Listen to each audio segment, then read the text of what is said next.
Assalamualaikum warahmatullahi wabarakatuh. Om Swastiastu, Shalom. Namo Buddhaya, salam kebajikan, salam sejahtera bagi kita semua. Halo anak-anak Indonesia hebat, bagaimana kabar kalian? Semoga senantiasa sehat ya. Sebelum pembelajaran dimulai, marilah kita berdoa bersama-sama terlebih dahulu menurut kepercayaannya masing-masing.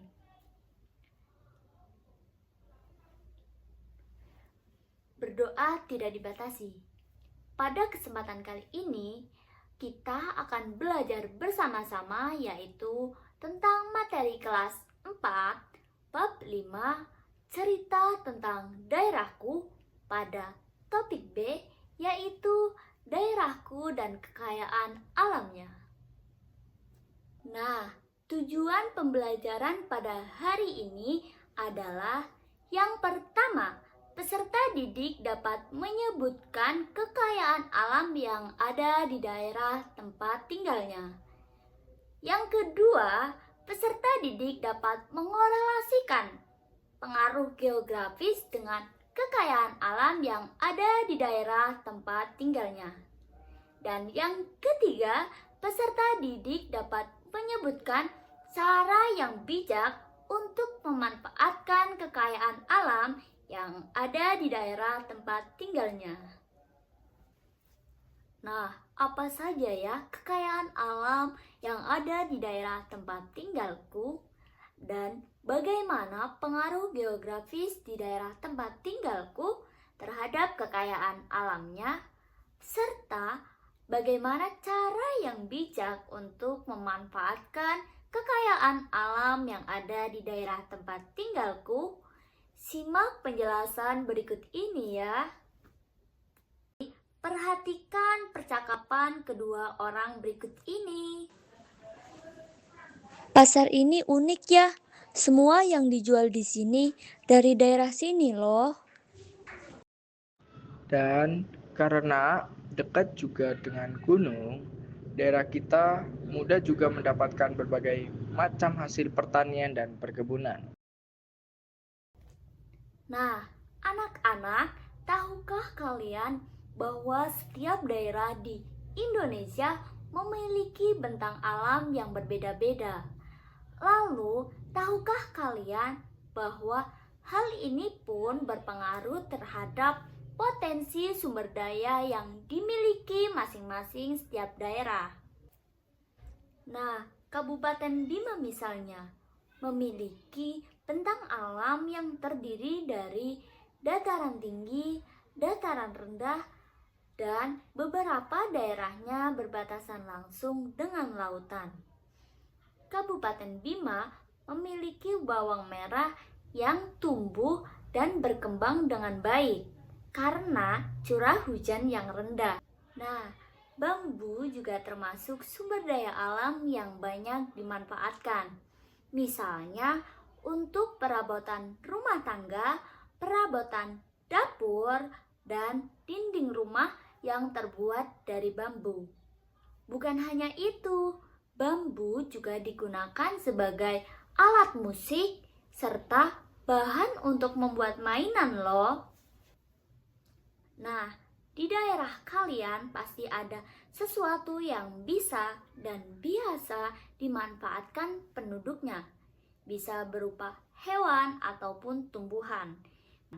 Bisa juga sungai, danau, rawa, gunung, dan sebagainya.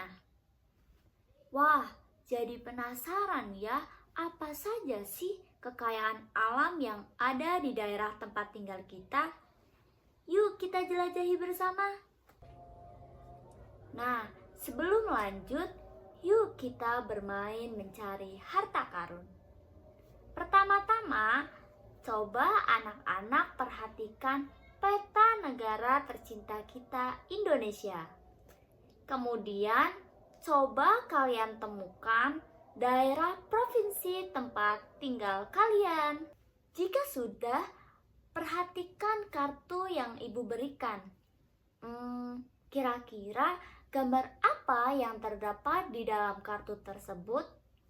dan apa saja kegunaannya di dalam kehidupan sehari-hari, serta apakah benda tersebut dapat kita temukan dengan jumlah yang berlimpah di daerah kita. Nah, coba kalian lengkapi kolom di bawah ini ya. Tentukan jumlah benda tersebut di daerah kalian.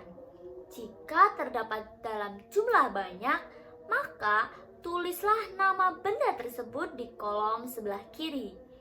Jika terdapat dalam jumlah sedikit, maka tulislah di kolom sebelah kanan. Selamat mengerjakan anak-anak. Nah, tahukah kalian, Indonesia memiliki beragam jenis biji kopi. Ada kopi Aceh Gayo, kopi Toraja, kopi Papua Wamena, kopi Kintamani Bali, kopi Flores Bajawa, kopi Java Ijen Raung, kopi Rangsang Meranti Riau, dan masih banyak lagi. Hal yang paling luar biasa, kopi dari Aceh hingga Papua memiliki karakteristik dan cita rasa yang berbeda-beda. Wah, bagaimana bisa ya? Ternyata hal ini dipengaruhi dari tanah serta ketinggian tempat kopi tersebut ditanam. Tidak hanya tumbuhan, ternyata beberapa hewan pun memiliki lingkungan-lingkungan tertentu untuk tumbuh dan berkembang. Itu sebabnya di beberapa daerah kita mudah menemukan ikan mas, tetapi di daerah lainnya kita hanya menemukan ikan bandeng. Lalu, bagaimana suatu daerah tetap menyediakan produk-produk yang tak tersedia dari kekayaan alam daerahnya ya?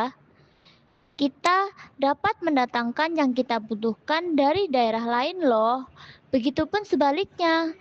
Bahkan, kita juga dapat mendatangkan dari luar negara Indonesia, begitu juga sebaliknya.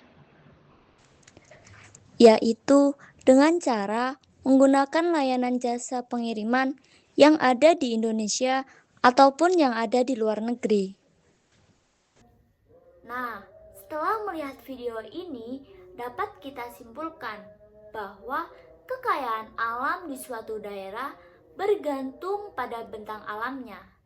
Lalu, suatu daerah dapat mendatangkan kekayaan alam dari daerah lain untuk memenuhi kebutuhan hidup sehari-hari di daerah tempat tinggalnya, serta pengelolaan kekayaan alam yang baik dapat mempertahankan keberadaan hingga ke generasi berikutnya. Nah, cukup sampai di sini ya penjelasan dari Ibu mengenai materi tentang potensi kekayaan alam di daerah Indonesia. Sebelum pembelajaran ditutup, marilah kita berdoa bersama-sama menurut kepercayaannya masing-masing.